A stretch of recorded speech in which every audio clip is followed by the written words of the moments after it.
So, dear students, today we are going to start new topic, that is liquid state. हमने gases state पढ़ ली, solid state पढ़ ली. Solid state there is high intermolecular force between the particles of the solid. किसी solid के particles के बीच में बहुत हाई, डिपेंड करता है कितना हाई है तो उसके हिसाब से उसका मेल्टिंग पॉइंट होगा. हाई इंटरमोलिकुलर फोर्स होता है. गैस में बिल्कुल नहीं होता या नेग्लिजिबल कहते हैं, थोड़ा बहुत होता है. हमने गैस स्टेट में डिस्कस किया बिहेवियर के बारे में, आइडियल बिहेवियर से डेविएशन के बारे में हमने डिस्कस किया. ठीक है, तो गैस में हम मोटे तौर पे ये कह सकते हैं कि इंटरमोलिकुलर फोर्स नहीं होता है. ठीक है, अब हम आ जाते हैं दोनों के बीच की स्टेज. ना तो बहुत ज़्यादा होता है ना ही नहीं होता है. इतना होता है. अब हम इसको एक्सप्लेन करने जाएं कि लिक्विड्स में इंटरमोलिकुलर फोर्स कितना होता है. तो इतना होता है कि अपने किसी पार्टिकल को छोड़ के बाहर जाने से रोक ले. ठीक है, छोड़ के मतलब जितने पार्टिकल्स लिक्विड के हैं वो सब आपस में इंटरमोलिकुलर फोर्स के थ्रू कनेक्टेड रहते हैं और लिक्विड के मॉलिक्यूल्स इजीली बाहर नहीं जा सकते ना. पक्का? कितनी सच है ये बात जो मैंने कही कि मान लीजिए कि ग्लास में पानी रखा है. ठीक है, ये पानी के मैं मॉलिक्यूल्स बना दे रहा हूँ. अब ये बताइए कि इंटरमोलिकुलर फोर्स काफी होता है इसमें कि पार्टिकल्स अंदर ही रहते हैं. क्या पार्टिकल्स बाहर भी जा सकते हैं या अंदर ही रहते हैं? पूरी तरह अंदर रहते हैं, कुछ बाहर भी जाना अलाउड होता है.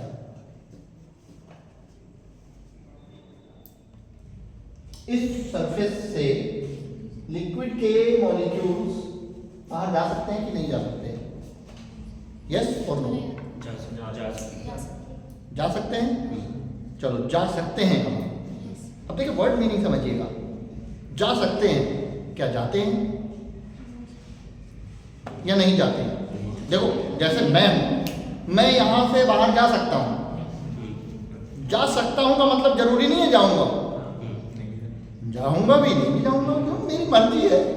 तो अब ये जा तो सकते हैं, तो क्या जाते हैं या नहीं जाते हैं? नहीं जाते हैं या जाते हैं? नहीं जाते हैं.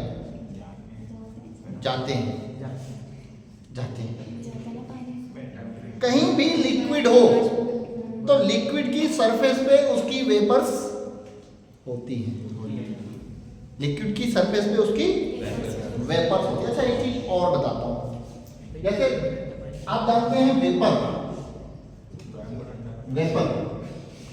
जानते हैं, और एक जानते हैं गैस. वेपर और गैस में कोई डिफरेंस होता है या एक ही चीज है?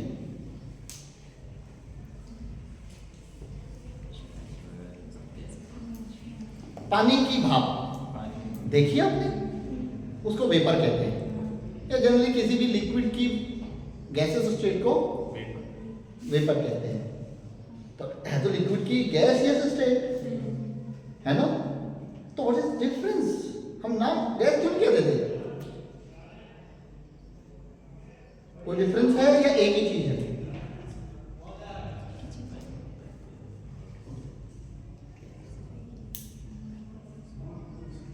है, इसीलिए हम वेपर कहते हैं. डिफरेंस तो है. डिफरेंस ये है कि नॉर्मली जो भी सब्सटेंस नॉर्मली लिक्विड होता है, जो भी सब्सटेंस नॉर्मली क्या होता है? लिक्विड होता है, उसकी गैसियस स्टेट का नाम वेपर होता है. उसकी गैसियस स्टेट को क्या कहते हैं? वेपर कहते हैं। जैसे पानी नॉर्मली क्या होता है? लिक्विड होता है, नॉर्मली वो गैस नहीं होता। तो उसको अगर गैसियस स्टेट में चेंज कर दें तो उसको क्या नाम देंगे? वेपर।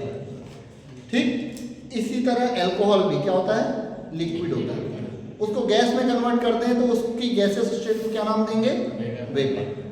ठीक है, लेकिन जो नॉर्मली गैस ही होता है उसको गैस कहा जाता है पूरी तरह। उसकी गैसियस स्टेट को कभी भी वेपर नहीं। जैसे ऑक्सीजन है, नॉर्मली गैस ही होती है, तो ऑक्सीजन की gaseous state will never be known as vapour, उसको हम वेपर नहीं। That clear?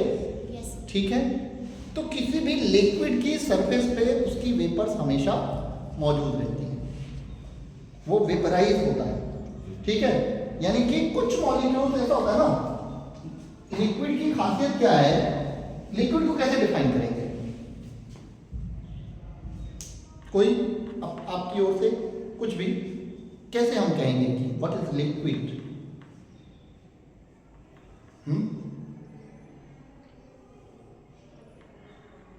कैसे डिफाइन करेंगे?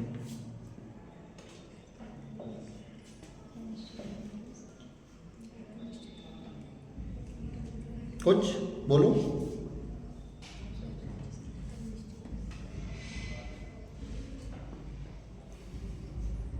हाँ,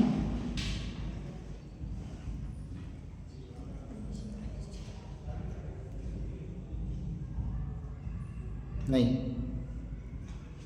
लिक्विड देखा तो सबने है, कुछ भी बोल सकते हैं। हाँ हाँ, ऐसी कोई भी चीज जो जिसमें रखी है उसके अकॉर्डिंग शेप चेंज कर ले। हाँ हाँ बिल्कुल, ऐसा सब्सटेंस का वो स्टेट, ये सब्सटेंस का एक स्टेट है, वो स्टेट जिसमें फ्लूइडिटी हो मतलब वैसे फ्लूइडिटी हो, ठीक है, और शेप फिक्स ना हो उसका, है ना, कोई फिक्स शेप ना हो, ठीक है। हाँ, और जितने मॉलिक्यूल्स हैं वो सभी जुड़े हुए किसी न किसी इंटरमॉलिक्यूलर फोर्स के थ्रू, और वो सभी मॉलिक्यूल रैंडम मोशन में भी हों। देखो आपको लगता है जैसे गिलास रखा है यहाँ पे, ठीक है, उसमें पानी है और वो बिल्कुल कोई मूवमेंट नहीं दिख रहा आपको, तो आपको लगेगा कि इसके पार्टिकल्स में कोई भी मूवमेंट नहीं होगा। जैसे यहाँ हम देखें, यहाँ हवा है, तो क्या हवा चल रही है? नहीं चल रही है। लेकिन मैंने एक चीज़ आपको बताई थी, गैस के मॉलिक्यूल्स हमेशा चलते रहते हैं। यानी कि कोई चीज़ चल रही है तो हमें ज़रूरी नहीं है पता भी चले कि वो चल रही है, ठीक है, नहीं भी चल सकता है। ठीक, तो लिक्विड में भी जो पार्टिकल्स होते हैं उसके मॉलिक्यूल्स हमेशा रैंडम मोशन में रहते हैं, बट कंडीशन ये है कि उनका motion with in the space होता है, विद इन द लिक्विड होता है, विद इन द लिक्विड, यानी कि ये जो मोशन है वो motion with in the liquid होगा। ठीक है, समझ में आ रही बात? अब क्या होगा, क्या होता है कि ये पार्टिकल्स मूवमेंट में थे, मोशन कर रहे थे इधर उधर, लेकिन कभी कभी ऐसा हो सकता है कि जब सरफेस के बहुत क्लोज आ जाए तो मूव करते हुए सरफेस को छोड़ भी सकते हैं। अब ये कैसे छोड़ेंगे? देखिए, ये डिपेंड करेगा उनकी मूवमेंट की स्पीड पे। मूवमेंट की स्पीड अगर बहुत कम होगी तो उनका सरफेस से बाहर निकलना कम पॉसिबल होगा। ठीक, जैसे जैसे उनकी स्पीड बढ़ती जाएगी उनका सरफेस से बाहर निकलना बढ़ता जाएगा। और स्पीड कौन डिसाइड करता है किसी भी लिक्विड या सॉलिड या गैस की? टेम्परेचर।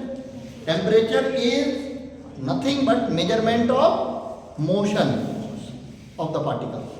किसी भी चीज का टेम्परेचर, जैसे एक सब्सटेंस हमारे पास हो जो ठंडा है और एक सब्सटेंस हमारे पास हो जो गर्म है, तो साइंटिफिकली हम ये कहेंगे कि इसके पार्टिकल में कम मूवमेंट है, इसके पार्टिकल्स में ज़्यादा मूवमेंट है, तभी ये ठंडा है, दूसरा गर्म है। तो temperature is nothing but measurement of the motion of the particle, उनके पार्टिकल्स के मोशन है। ठीक, तो अगर टेम्परेचर कम हो तो वेपर्स कम बनेंगे, ये तो आपने देखा है, और टेम्परेचर ज्यादा हो तो वेपर्स ज्यादा क्यों बनेंगी? टेम्परेचर कम होगा तो पार्टिकल्स का मूवमेंट कम होगा, टेम्परेचर ज्यादा होगा तो पार्टिकल्स का मूवमेंट ज्यादा होगा। तो पार्टिकल्स का मूवमेंट ज्यादा होगा तो they have more tendency to, वो जुड़े हुए थे नीचे के फोर्स से, लेकिन बहुत तेजी से अगर सडनली उसकी स्पीड बढ़ जाए तो वो जंप आउट कर सकते हैं। समझ में आ रही बात? नहीं आ रही? तो what is liquid? Liquid state is a state of matter in which there is a collection of molecules. There is collection of molecules held together. Collection of molecules held together within the space of liquid. Within the space of liquid. ठीक है? किसी liquid के अंदर ही जो collection of molecules है, जो जुड़ा हुआ है, उस स्टेट ऑफ मैटर को हम लिक्विड कहते हैं। And the particles of the liquid are in continuous random motion within that space. उस स्पेस के अंदर पार्टिकल्स जो होते हैं वो मोशन में रहते हैं स्पेस के अंदर, लेकिन कभी कभी उस मोशन की वजह से गलती से बाहर भी निकल जाते हैं। समझ में आई बात? तो what is liquid state? Right, समझ में आया? तो लिख लीजिए, liquid state is the collection of molecules held together, the collection of molecules held together, collection of molecules held together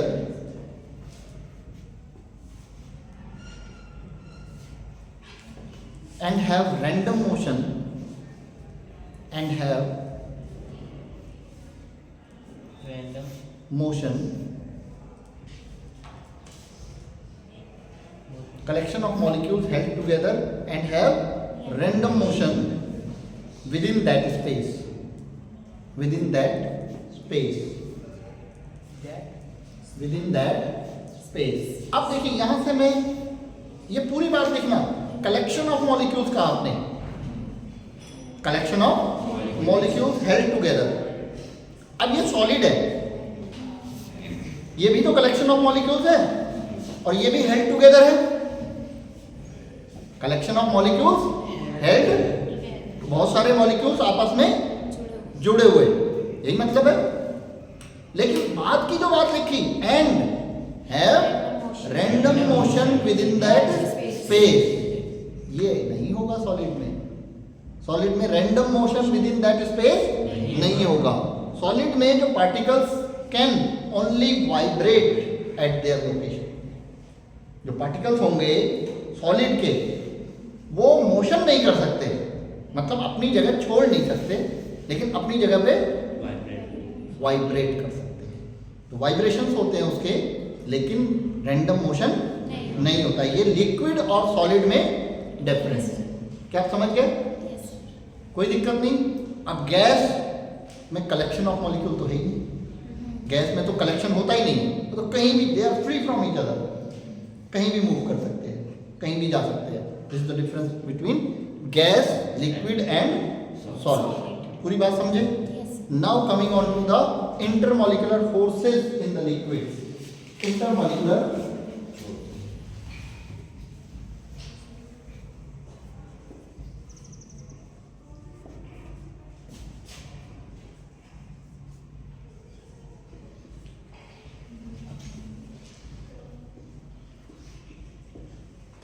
intermolecular forces in the liquid।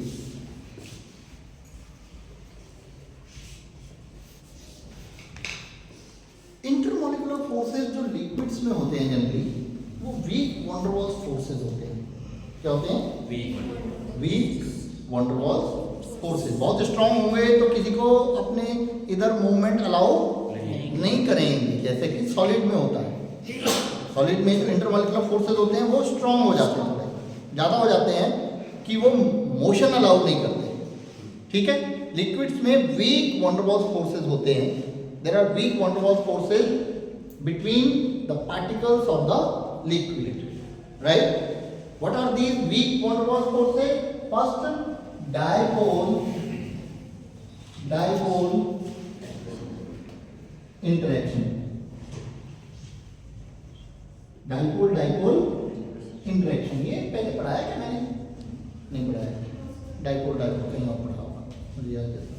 Dipole interaction. The second one is London force. And third one is hydrogen bonding. Generally बहुत सारे liquids में, for example water, intermolecular force is hydrogen bonding. ठीक है. Alcohol, intermolecular force is hydrogen bonding. लेकिन कई ऐसे liquid हैं जिनमें हाइड्रोजन बॉन्डिंग नहीं होती है, फिर भी वो लिक्विड होते हैं बहुत सारे. उनमें कौन से फोर्सेस होते हैं? तो डाइपोल इंटरेक्शन होगा या लंदन फोर्स. ठीक है. तो व्हाट इज डाइपोल इंटरेक्शन, इसकी बात करते हैं. डाइपोल इंटरेक्शन क्या है? अब एक एग्जांपल हम ले लेते हैं डाइपोल इंटरेक्शन के लिए. Do you know this molecule? ठीक है. कोई दिक्कत? HCl. Here chlorine is more electronegative than hydrogen, so it will have partial negative charge, and hydrogen will be partially positively charged. Right? Okay. So this molecule behaves just like a small dipole. एक small dipole की तरह ये behave करता है. अब ये एक कहीं मॉलिक्यूल्स होंगे तो अकेले मॉलिक्यूल की एग्जिस्टेंस करने का इमेजिन करना भी पॉसिबल नहीं. बहुत सारे मॉलिक्यूल्स होते हैं आसपास, तो बहुत सारे मॉलिक्यूल्स होंगे अगर, तो क्या होगा डियर? तो ये इस तरह से अरेंज हैं अगर, तो क्या होगा? There will be attraction between the dipoles, attraction between the different dipoles. इसके इधर भी होगा. ठीक है. attractive force between the dipoles. ठीक है. तो ये इसी को हम कहते हैं, क्या नाम देते हैं? Dipole interaction. Any molecule which have a permanent dipole within that, उस मॉलिक्यूल में कोई परमानेंट डाइपोल है, partial positive partial negative type का सेपरेशन है, तो उसमें वो पॉजिटिव एंड और नेगेटिव एंड के बीच में क्या होगा? एक फोर्स ऑफ अट्रैक्शन, जिसको कि हम कहते हैं इलेक्ट्रोस्टैटिक फोर्स. प्लस और माइनस के बीच में जो अट्रैक्टिव फोर्स होता है, that is called electrostatic force. This force is called dipole interaction. Clear? Any problem? No problem. कोई दिक्कत नहीं. पक्का. अब हम बात करते हैं अगले की. डाइपोल इंटरेक्शन ये लिक्विड्स में होता है मोस्टली. कई सारे लिक्विड्स में डाइपोल इंटरेक्शन होता है. अब हम बात करते हैं नेक्स्ट. HCl की बात कर रहे थे हम. HCl में होगा, HBr में होगा, HI में होगा. इनमें डाइपोल इंटरेक्शन होगा, जिसमें भी डाइपोल. ठीक है. लंदन फोर्स, फ्रीज लंदन जो साइंटिस्ट थे, उनकी डिस्कवरी की वजह से इसको नाम दिया गया. उनने ये फर्स्ट टाइम प्रपोज किया कि ऐसा भी कुछ हो सकता है. ठीक है. तो तब इसका नाम जो रहा लंदन फोर्स का. ठीक है. अब क्या होता है, देखिए यहाँ डाइपोल जो है इंड्यूस होता है. इंड्यूस का मतलब समझिएगा, एक मॉलिक्यूल है ऐसे, ये मॉलिक्यूल है, इसमें इलेक्ट्रॉन्स होंगे. क्या होंगे? इलेक्ट्रॉन्स. पॉजिटिव सेंटर भी होंगे कहीं, न्यूक्लियस. ठीक. अगर ये मॉलिक्यूल किसी तरीके से बहुत क्लोज आए, अभी तो दूर थे, बहुत क्लोज आ जाए, तो क्या होगा डियर? क्लोज अगर आएंगे तो इसके इलेक्ट्रॉन उसके इलेक्ट्रॉन को क्या करेंगे? रिपेल. एक मॉलिक्यूल के इलेक्ट्रॉन दूसरे मॉलिक्यूल के इलेक्ट्रॉन को क्या करेंगे? रिपेल करेंगे. ठीक है. तो यहां मान लीजिए इधर नेगेटिव आया, इलेक्ट्रॉन है, तो ये वाले इलेक्ट्रॉन रिपेल हो जाएंगे. यहाँ क्या आ जाएगा? इलेक्ट्रॉन कहीं पे रिपेल हो गए तो वहां क्या आ जाएगा? पॉजिटिव. और इलेक्ट्रॉन इधर चले गए तो इधर क्या आ जाएगा? पॉजिटिव. तो मॉलिक्यूल में डाइपोल नहीं था, लेकिन क्लोज आने पर उसका जो शेप था वो डिस्टॉर्ट हो जाता है, मतलब शेप बिगड़ जाता है, जिससे कि उसके इलेक्ट्रॉन डेंसिटी एक साइड हट जाती है और पॉजिटिव डेंसिटी एक साइड आ जाती है. उसमें डाइपोल क्या हो जाता है? इंड्यूस हो जाता है. Induced dipole. ये क्या बन जाता है? इंड्यूस्ड डाइपोल बन जाता है. और उन इंड्यूस्ड डाइपोल्स के बीच में क्या हो सकता है? अट्रैक्शन. क्या हो सकता है? अट्रैक्शन हो सकता है, ठीक है। और वही अट्रैक्शन की वजह से उनमें फोर्स, इंटरमॉलिक्यूलर फोर्स पैदा हो जाता है। अब ये बात कैसे आई ये मैं थोड़ा समझाता हूँ। क्या समझाऊँ? देखिए, मान लीजिए हाइड्रोजन है, ठीक है, या फिर हाइड्रोजन छोड़ देता हूँ मैं कहता हूँ नाइट्रोजन है, ठीक है। नाइट्रोजन क्या होती है? गैस। ऐसे ही हाइड्रोजन भी क्या होती है? गैस। ये होमो डायटोमिक मॉलिक्यूल है। होमो डायटोमिक मीन्स दोनों एटम्स क्या है? सेम है, ठीक है। तो इसमें कहीं प्लस माइनस तो पैदा हो ही नहीं सकता, नहीं होगा ना। और कहीं प्लस माइनस नहीं होगा तो अट्रैक्टिव फोर्स कहाँ से आएगा? और लिक्विड तो हम किसी भी गैस को बना सकते हैं ना। किसी भी गैस को ठंडा करते जाएं तो वो किस में बदल जाएगी? लिक्विड में बदलेगी, ठीक है। अब मतलब नाइट्रोजन के मॉलिक्यूल्स में कोई अट्रैक्टिव फोर्स नहीं था, ठीक, गैस थी। तो अब ठंडा किया तो क्या हुआ? लिक्विड में बदल गई। इसका मतलब क्या है? मॉलिक्यूल्स में अट्रैक्टिव फोर्स आ गया। कहां से आया? हवा से आया? मैंने डाला है? ऊपर वाले ने डाला? नीचे वाले ने? कहीं से तो आया। कहां से आया? अब हुआ क्या? देखिए, समझिए बात को। देखो, जहां से क्या है? नाइट्रोजन आई।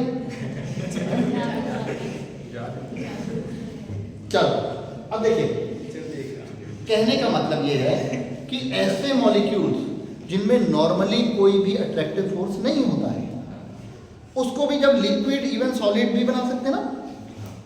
क्या बना सकते हैं? सॉलिड में भी कन्वर्ट कर सकते हैं ना। तो वो कैसे फोर्स पैदा होता होगा उनमें? वो फोर्स कहाँ से आता होगा? तो जब टेम्परेचर हम कम करते हैं यानी ठंडा करते हैं तो उनके मॉलिक्यूल्स क्या आते हैं? क्लोज आते आते उनके शेप्स में क्या आता है? डाइपोल इंड्यूस होता है। क्या होता है? डाइपोल। और इंड्यूस डाइपोल के बीच में क्या हो सकता है? लंडन फोर्स, जिसको क्या नाम देते हैं?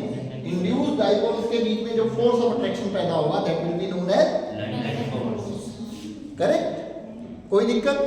अब ये वाले फोर्स की एक खासियत होती है कि दोनों के बीच की डिस्टेंस जितनी कम होती जाएगी फोर्स बढ़ता जाएगा। बहुत कम कर दे तो बहुत ज़्यादा भी बढ़ सकता है, ठीक है। और लेकिन डिस्टेंस के साथ बहुत तेज़ी से घटता है, बहुत तेज़ी से कम होता है, ठीक है। डिस्टेंस टू द पावर 4 हो जाता है, मतलब डिस्टेंस ज़्यादा हो तो फोर्स बहुत ज़्यादा कम हो जाता है। The force of attraction is proportional to 1/d की पावर 4। d की पावर 4 होती है, मतलब बहुत ज़्यादा कम हो जाएगा। जो लंडन फोर्स है ये प्रोपोर्शनल होगा 1/d की पावर 4, यानी कि डिस्टेंस 1 थी तो 1 था फोर्स, डिस्टेंस 2 करी, डबल करी तो 2 की पावर 4 कितना हो जाएगा? 1/2 की पावर 4 कितना होगा? 1/16। बहुत कम हो गया ना 1 से। 1 को 16 टाइम्स कम कर दिया, ठीक है। तो यानी डिस्टेंस खाली डबल की और फोर्स कितना कम हो जाएगा? 16 टाइम्स, यानी कि डिस्टेंस पे बहुत ज़्यादा डिपेंड करता है। समझ गए आप? नहीं समझे? समझ गए? ठीक है। तो लंडन फोर्स क्या है कि नॉन पोलर मॉलिक्यूल्स जिनमें कोई भी डाइपोल नहीं था उनको भी लिक्विड में जब बदलते हैं, और हम जानते हैं लिक्विड में फोर्स ऑफ अट्रैक्शन तो होता ही है ना, लिक्विड में फोर्स ऑफ अट्रैक्शन होता है। तो वो फोर्स ऑफ अट्रैक्शन आता कहाँ से है? दैट इज इंड्यूस होता है due to distortion of their shape generate induced dipole. Clear? कोई दिक्कत? तो दूसरा आपका फोर्स ऑफ अट्रैक्शन आप समझ गए। तीसरा, अब शायद तीसरे को बहुत ज्यादा मुझे एक्सप्लेन करने की जरूरत तो नहीं है। तीसरे वाले को बहुत ज्यादा एक्सप्लेन करने की जरूरत है क्या बेटा?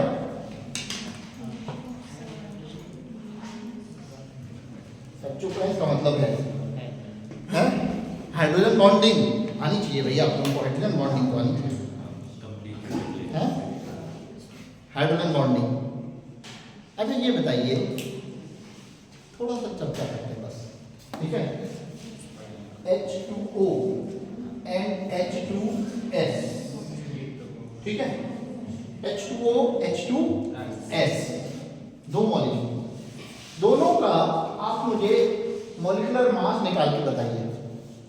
Molecular mass CH4 C2H6 C3H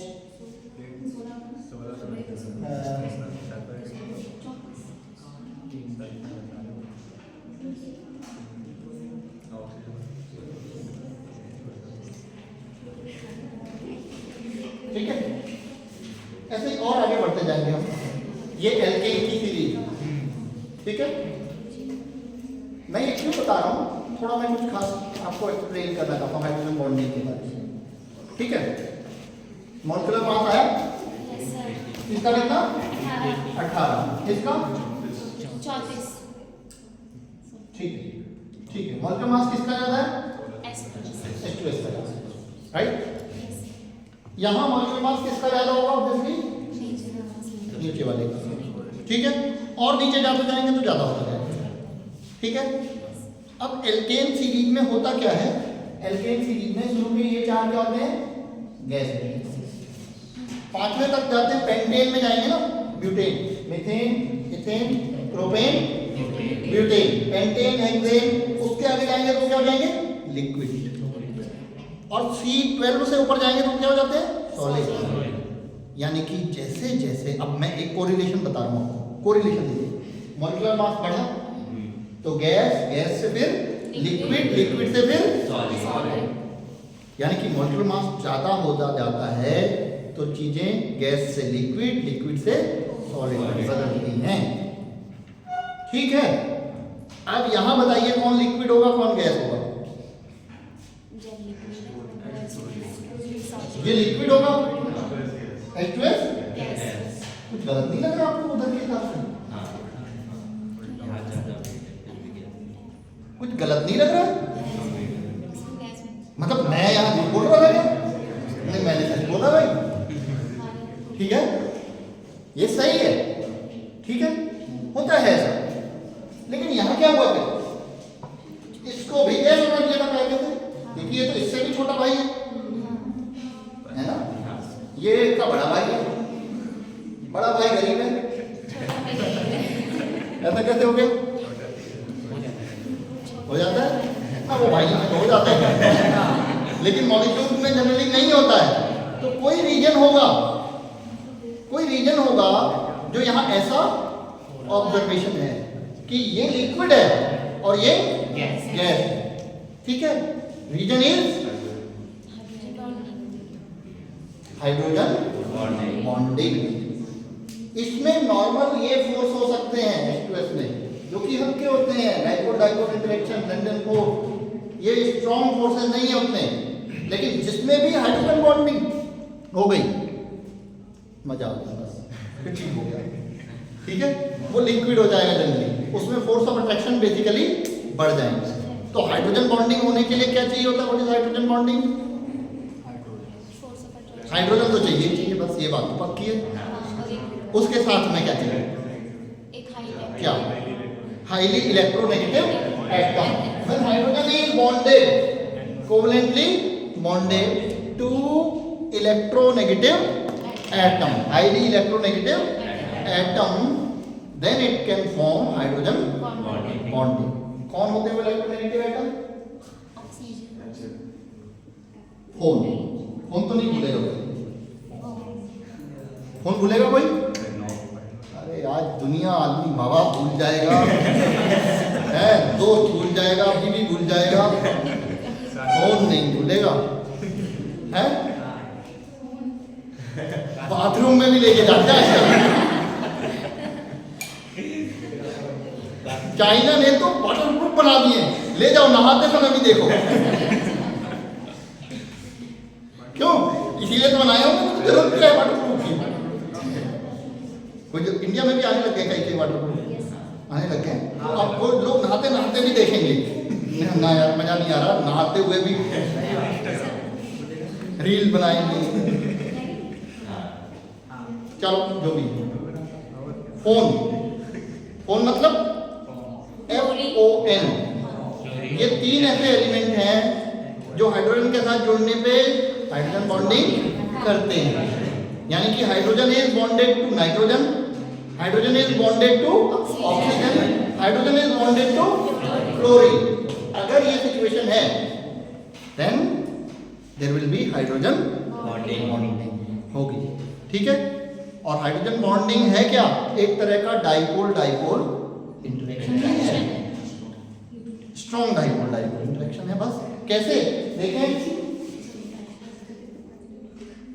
ये है या ये है ना, तो ये मोर इलेक्ट्रोनेगेटिव है, पार्शियल नेगेटिव, ये लेस इलेक्ट्रोनेगेटिव है।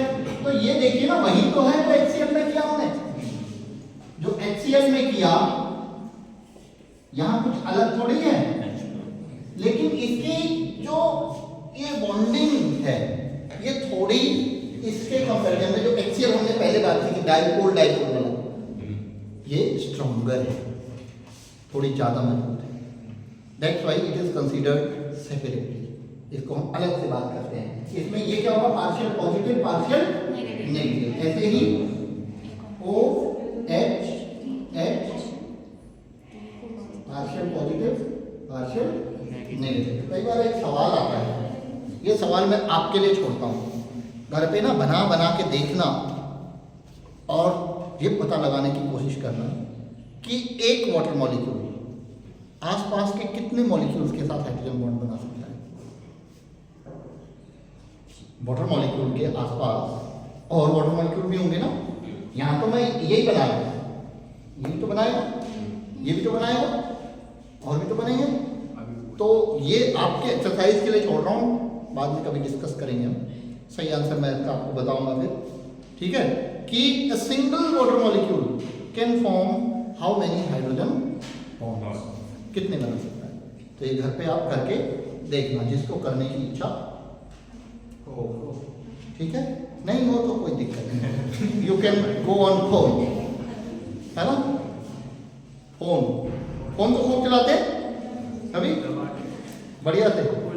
चलो आगे बढ़ते हैं, आप हाइड्रोजन बॉन्डिंग का इतना ही बता रहा हूँ, आगे बढ़ते हैं आप, ठीक है।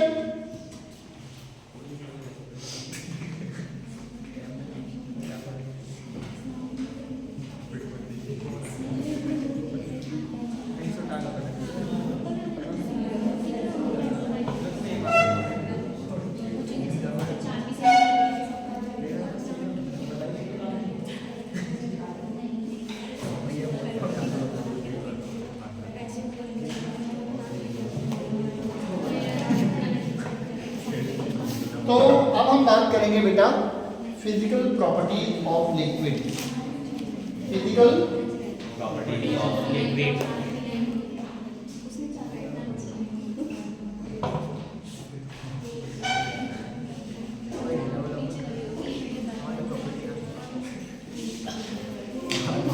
Physical properties of liquid. देखो बच्चे, लिक्विड्स में 3 चीजें आपको बड़े ध्यान से समझनी है, जो तीनों फिजिकल प्रॉपर्टी है। एक वेपर प्रेशर, दूसरा सरफेस टेंशन एंड तीसरा viscosity. Vapour pressure, surface tension and viscosity, ठीक है। देखो ये प्रॉपर्टीज आपको मटेरियल साइंस को समझने में हेल्प करेंगी। देखो कई जगह ना हमें खास तरह के लिक्विड्स की जरूरत होती है। जैसे मैं समझाऊँ आपको, कार होती ना, कार में एक ऑयल पड़ता है, मोबिल ऑयल कहते हैं। उसकी खासियत क्या होती है? मोबिल ऑयल की जगह कोई और ऑयल भी तो डाल सकते थे, खास तरह का ऑयल चाहिए ना। अच्छा, मोबिल ऑयल की विस्कोसिटी ज्यादा होती होगी कम होती होगी?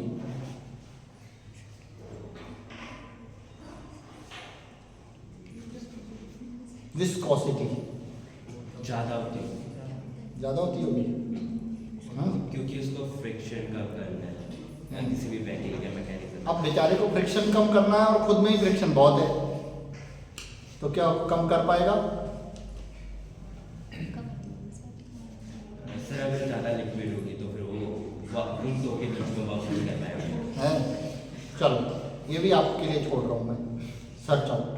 कुछ सवाल दिमाग में रहना जरूरी है जिससे कि आप में थोड़ी सी सोचने की शक्ति तो बढ़े, है ना।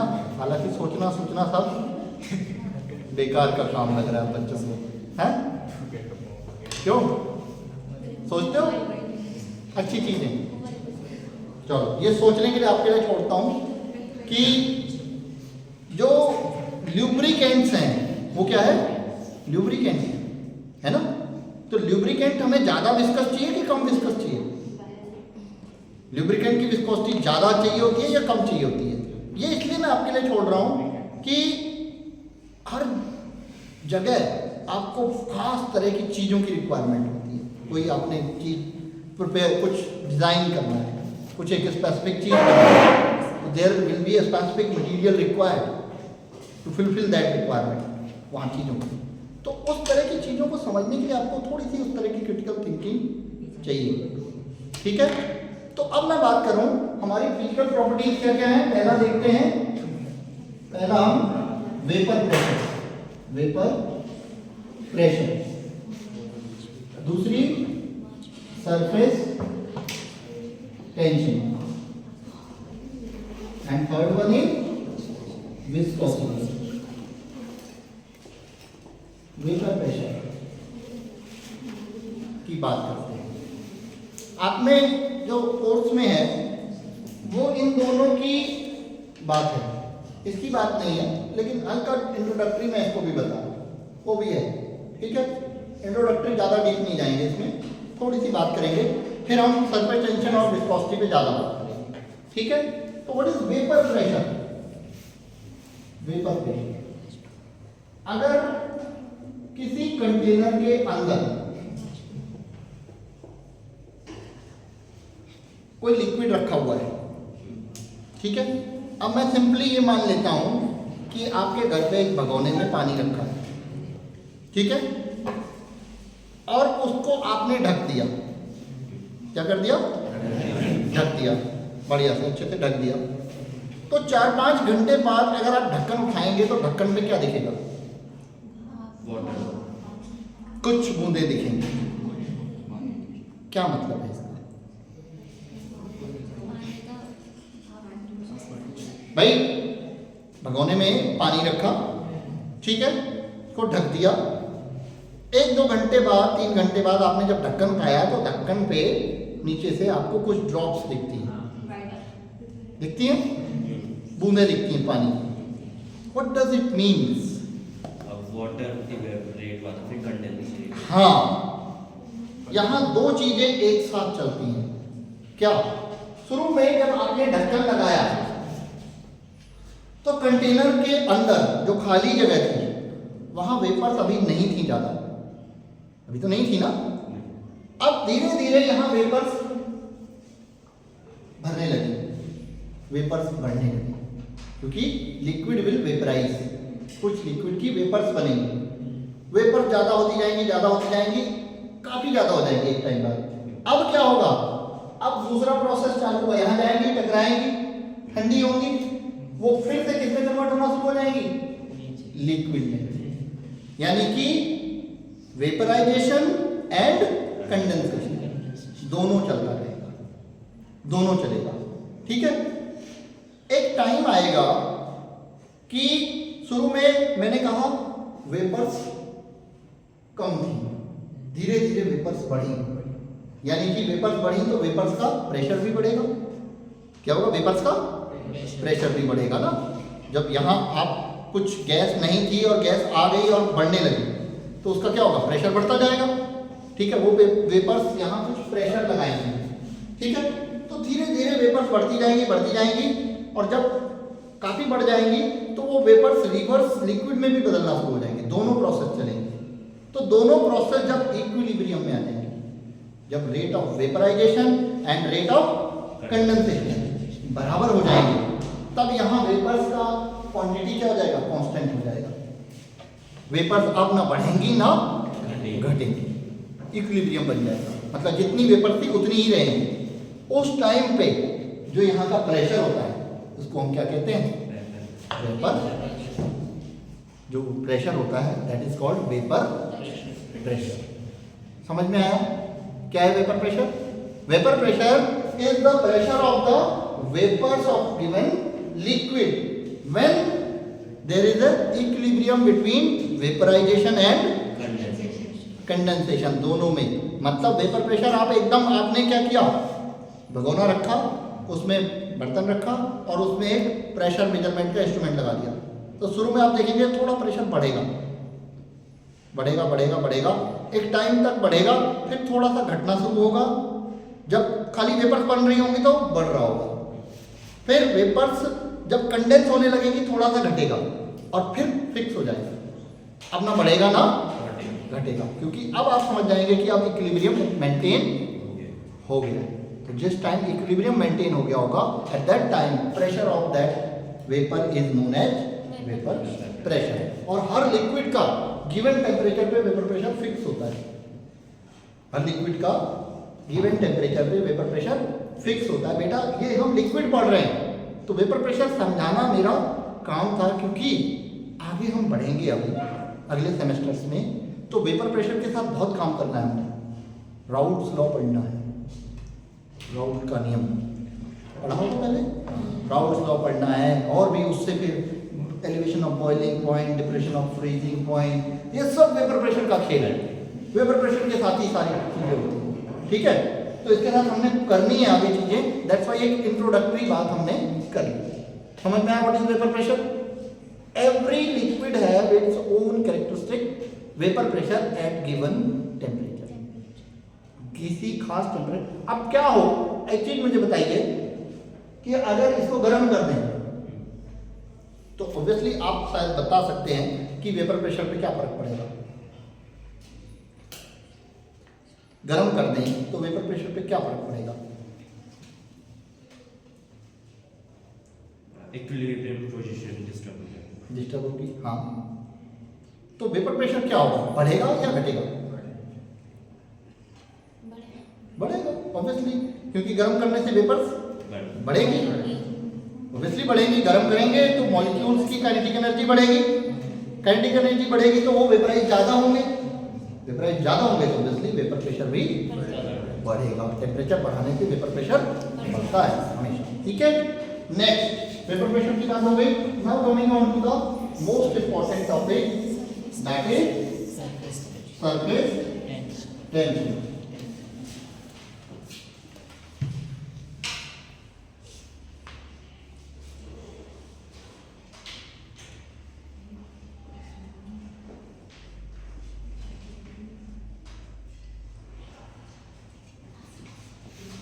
समझने की बात है बेटा, ध्यान से समझिएगा।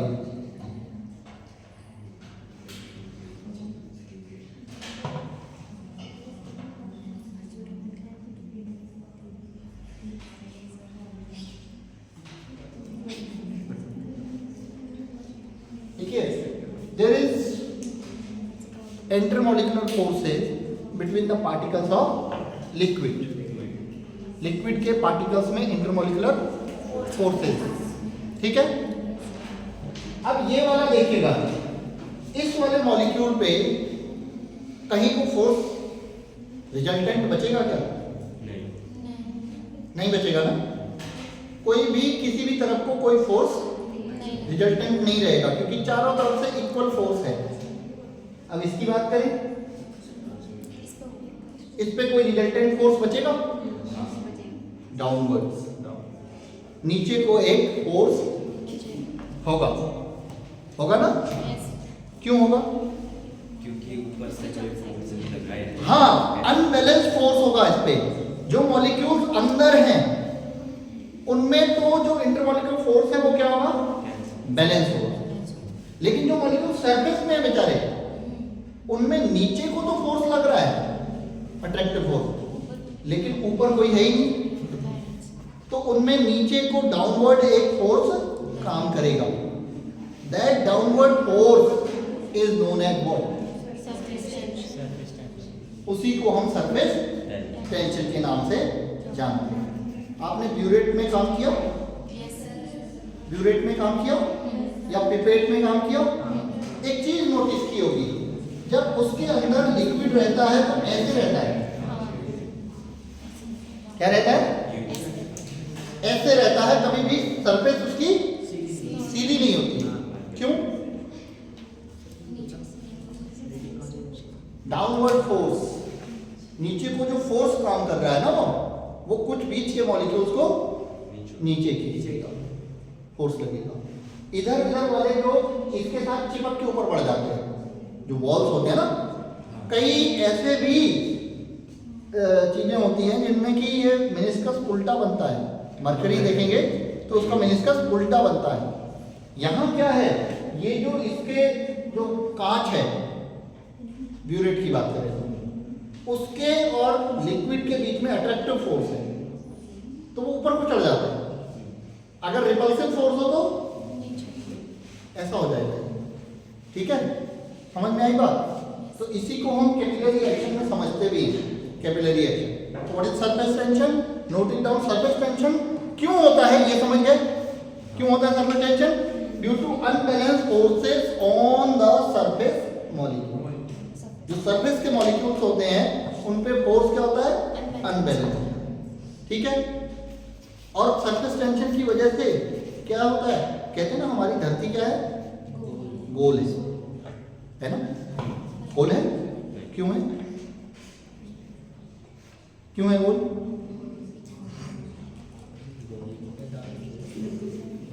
क्यों है गोल?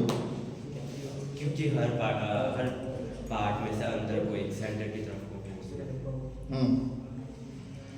सरफेस टेंशन की वजह से। किसकी वजह से? कोई भी लिक्विड की बूंद गिरती है तो वो गोल होती है। थोड़ा सा ऐसी शेप आती है क्योंकि वो ऊपर से अभी डिजाइन हुई है ना, ऊपर से अभी छूट के आई है, तो कुछ मॉलिक्यूल्स ऐसे रहेंगे, लेकिन ओवरऑल ये क्या होती है? गोल होती है। ठीक है, तो लिक्विड की ड्रॉप गोल क्यों होती है? सरफेस टेंशन की वजह से। जैसे ये बीच का है, इधर उधर से सबको इधर उधर ऐसे अपनी तरफ अट्रैक्ट कर लेगा ना, बीच वाला उधर नहीं जाने देगा, अपनी तरफ ही खींचेगा। तो बीच के जो मॉलिक्यूल्स हैं सरफेस वालों को सबको अंदर अट्रैक्ट कर लेगा। तो सरफेस टेंशन की वजह से किसी भी ड्रॉप का जो साइज होगा वो कैसा होगा? स्फेरिकल होगा, गोल होगा। तो धरती जब बनी थी ना माय डियर, लिक्विड थी। क्या थी? ठंडी होकर सॉलिड हो गई ना। कोई भी चीज गर्म होती है तो लिक्विड होती है। ठीक है, तो लिक्विड थी, ठंडी हो गई तो गोल थी तो गोल ही रह गई, है ना? ठीक है ना? कोई दिक्कत? पक्का? आपको मैं कहूं कि सन पे जितना भी सारी चीजें सब लिक्विड हैं तो थोड़ा अजीब लगेगा, क्योंकि वहां टेम्परेचर बहुत हाई है। लिक्विड से भी आगे की स्टेट कौन सी? प्लाज्मा। ठीक है, तो लिक्विड से भी सुपर फ्लूइडिटी है उसमें, प्लाज्मा में। ठीक है, तो धरती ये तो मान ही लोगे ना धरती लिक्विड थी? मान लोगे ना? नहीं मानोगे? और ये मत मान लेना कि गाय की सींग पे खड़ी है। गाय किस पे खड़ी है भैया? जब अब ये कहोगे कि गाय जो कहीं अपने आप खड़ी है तो धरती नहीं रह सकती क्या खड़ी अपने आप? वो चलो ये अलग बातें हैं, मजा थोड़ा खाना था आप लोगों को। ठीक है, कोई सीरियसली भी ले सकता है, मैं सीरियस नहीं हूँ इस बात। ठीक है, चलो अब जो है सरफेस टेंशन की डेफिनेशन लिख लीजिए। हाँ, आप लोग डेफिनेशन लिख लेते, लिखिए। Force on the surface of liquid, on the surface of liquid due to on the surface of liquid due to unbalanced forces, due to unbalanced forces of the surface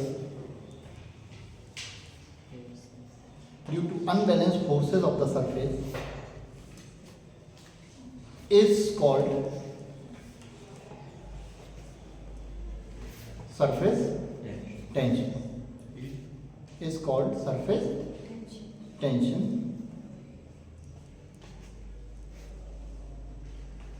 Its direction is always inwards of the liquid. Its direction is always inwards या downwards from the surface. Surface से नीचे को रहेगा, अंदर को रहेगा, क्योंकि ये ऐसा असर ही तो खींचेगा तो, ठीक है?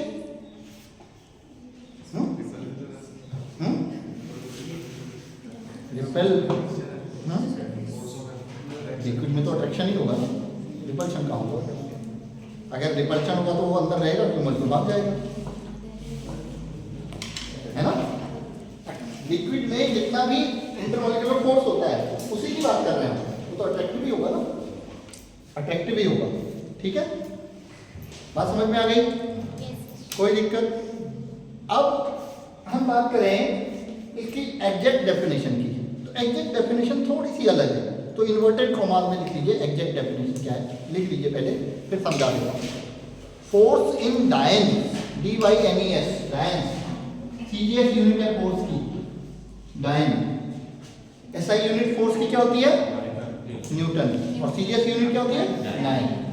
फोर्स इन डायन acting along the surface of liquid, acting along the surface of liquid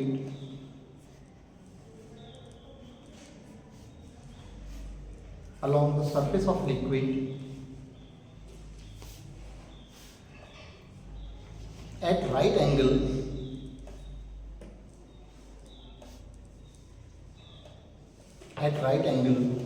to any line of 1 centimeter, to any line of 1 centimeter. अब यहाँ समझ लीजिए इसको, किसी सरफेस पे हमने 1 सेंटीमीटर की लाइन रखी, किसी भी सरफेस पे लाइन क्या रखी? 1 सेंटीमीटर, ठीक है? और इस पे जो इनवर्ड फोर्स है, इनवर्ड डायन, इनवर्ड फोर्स राइट एंगल पे नीचे को जो डायन पे फोर्स लग रहा है, that is called what? Surface tension. दो चीजें आपको याद रखनी है, क्या?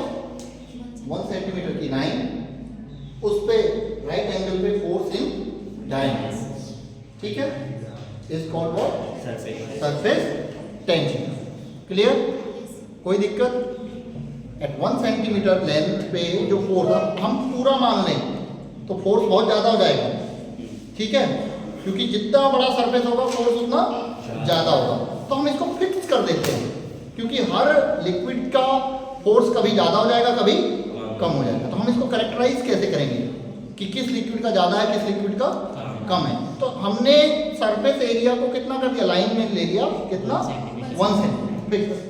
हर लिक्विड की 1 सेंटीमीटर लाइन पे जितना डाउनवर्ड राइट एंगल पे फोर्स लग रहा है, that will be termed as surface tension. क्योंकि सरफेस ज्यादा होगी तो फोर्स बढ़ जाएगा, सरफेस कम होगी तो फोर्स कम हो जाएगा। तो हमने उसको लिमिट कर दिया 1 सेंटीमीटर पे, करेक्ट?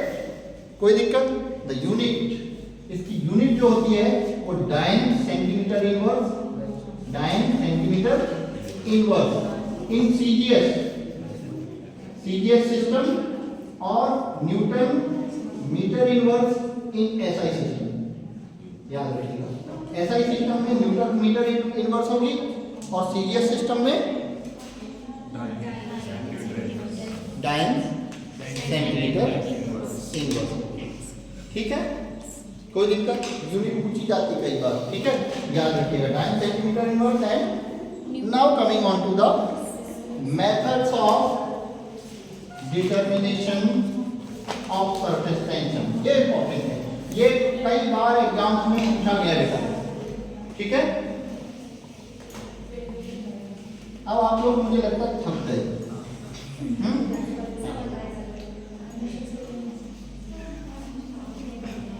मैं चाहता हूँ ना एक दिन ऐसा निकालें जिस दिन हम सारा दिन पढ़ें।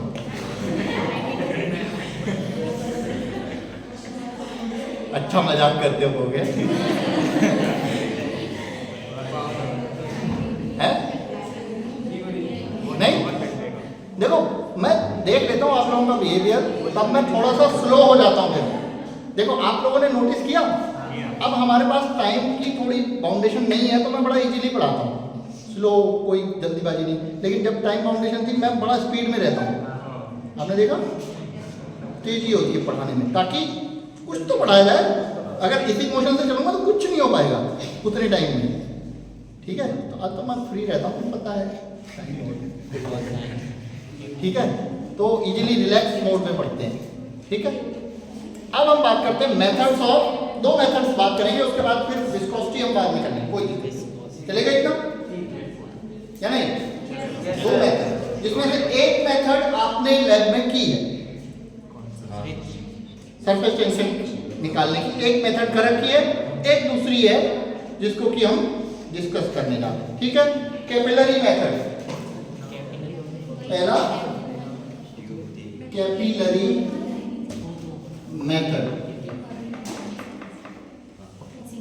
और दूसरी ड्रॉप फॉर्मेशन मेथड। दूसरी क्या है? Methods of determination of surface tension की बात कर रहे हैं।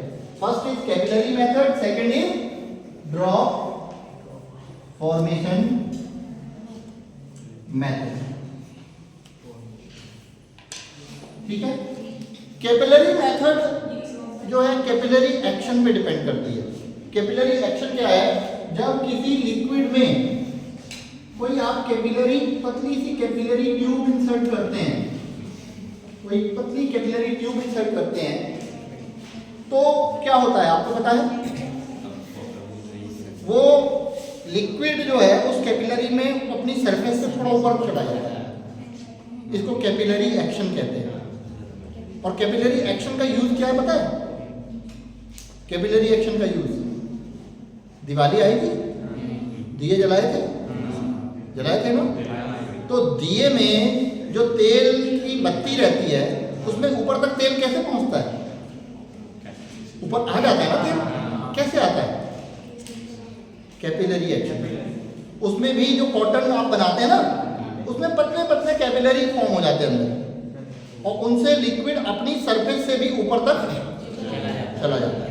तो किसी कैपिलरी के अंदर अगर हम कोई लिक्विड को रख दें तो जो लिक्विड है वो कैपिलरी के अंदर अपनी सरफेस से थोड़ा ऊपर तक चला जाए। दिस प्रोसेस इज कॉल्ड, और ये भी सरफेस टेंशन की वजह से होता है। किसकी वजह से होता है? सरफेस टेंशन की वजह से, ठीक है। तो ये जो ऊपर चला जाता है, मान लीजिए इसकी जो हाइट है वो h है, इसकी हाइट कितनी है?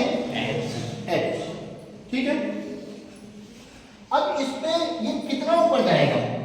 मान लो ये कैपिलरी बहुत लंबी थी, तो क्या ये बहुत ऊपर चला जाएगा या कुछ ऊपर जाके रुक जाएगा? रुक जाएगा। अब क्यों रुकेगा?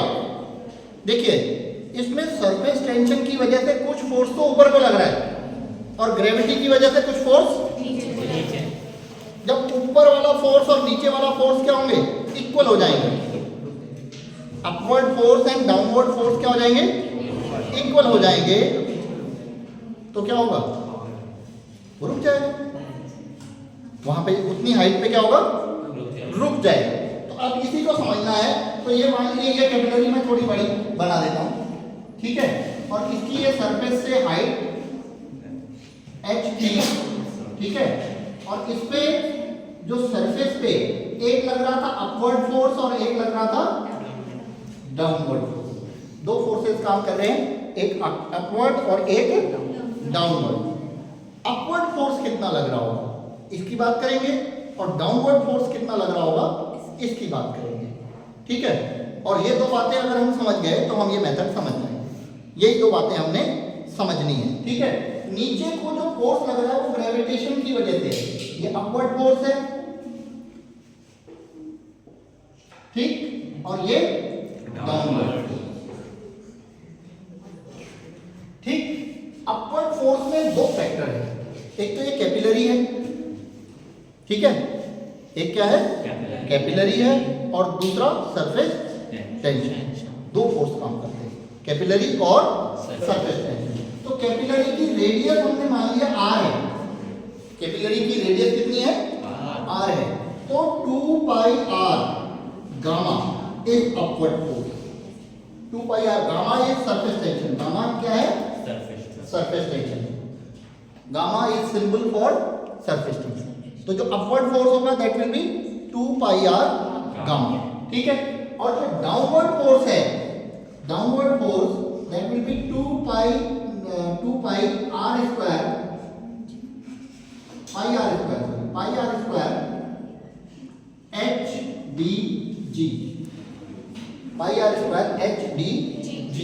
हियर h इज हाइट, जितना हाइट था, जितना ऊपर बढ़ता जाएगा डाउनवर्ड फोर्स बढ़ता जाएगा।